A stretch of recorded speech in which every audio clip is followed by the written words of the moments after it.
Méditons avec la communauté des disciples du Christ vivant en ce jeudi 5 septembre 2024, 22e semaine du temps ordinaire, année liturgique B.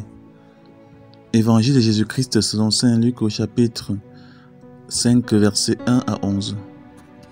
En ce temps-là, la foule se pressait autour de Jésus pour écouter la parole de Dieu, tandis qu'il se tenait au bord du lac de Génézareth. Il vit deux barques qui se trouvaient au bord du lac.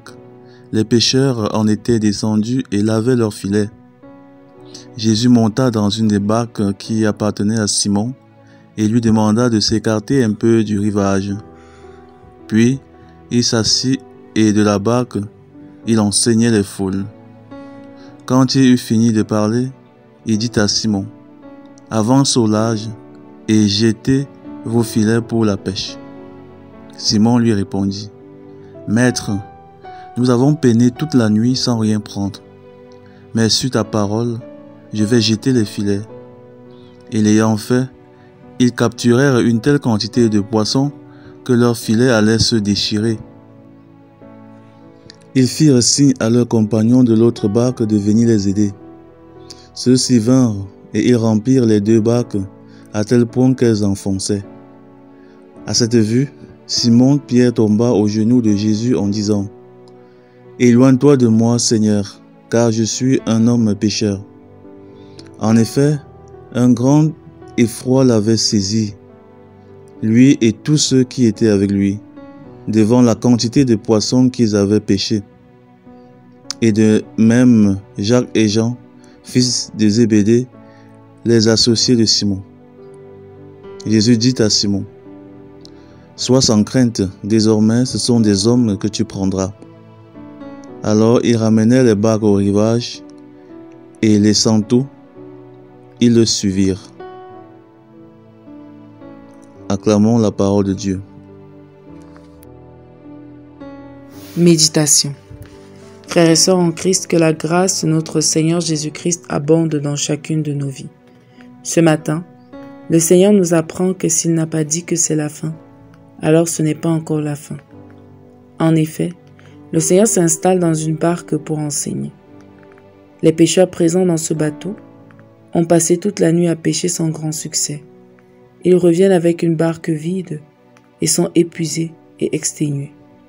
C'est souvent le cas dans nos vies. Nous avons mené des combats, nous nous sommes battus pour quelque chose et nous n'avons pas eu de succès. Nous avons cherché le travail en vain, la femme ou l'homme parfait en vain. Nous avons essayé de résoudre un problème et nous sommes fatigués et nous avons même abandonné. Mais la montée de Jésus dans le bateau, ses paroles donnent une toute autre direction, une suite favorable et inattendue à la journée des pécheurs. Quand Jésus embarque avec nous, quand il séjourne dans le bateau de nos vies, alors à un moment, certainement, les choses vont changer. Il a commencé par enseigner, par parler aux foules, et donc aussi aux pêcheurs qui étaient présents dans la barque. Et ensuite, il leur demande d'aller pêcher, de lancer le filet une fois de plus. C'est paradoxal, car ils viennent de rentrer et n'ont rien pu pêcher.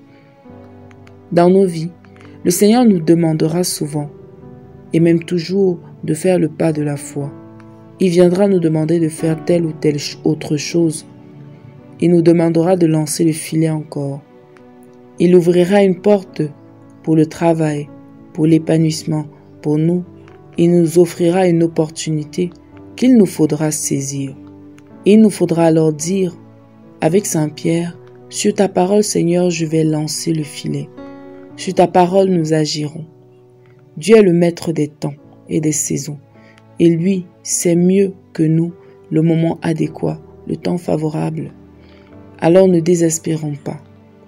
Même si nous sommes fatigués, épuisés par rapport à une situation donnée dans notre vie, Dieu n'a pas encore dit son dernier mot. Invitons-le dans notre barque, prions afin qu'il nous donne de l'écouter et de lui obéir. Il nous surprendra comme il l'a fait avec les apôtres et leurs vies ont été radicalement transformées. Ce n'est plus simplement une affaire de poissons, mais ils sont devenus des pêcheurs d'hommes. Soyons donc attentifs au Seigneur dans nos vies et quelle que soit la situation que nous traversons, Attendons qu'il nous dise lui-même le dernier mot. Prions. Seigneur, accorde-nous la grâce d'agir à ta parole sans hésiter, même si les circonstances veulent nous pousser à douter de toi. Intercession. Nous te prions pour tous les chrétiens qui traversent des moments d'épreuve. Seigneur, interviens miraculeusement dans leur vie. Maman Marie, Mère de l'Église, intercède pour nous. Exercice spirituel. Prions le Seigneur de nous accorder la grâce d'avoir foi en lui et de persévérer dans les moments difficiles. Loué soit Jésus-Christ à jamais.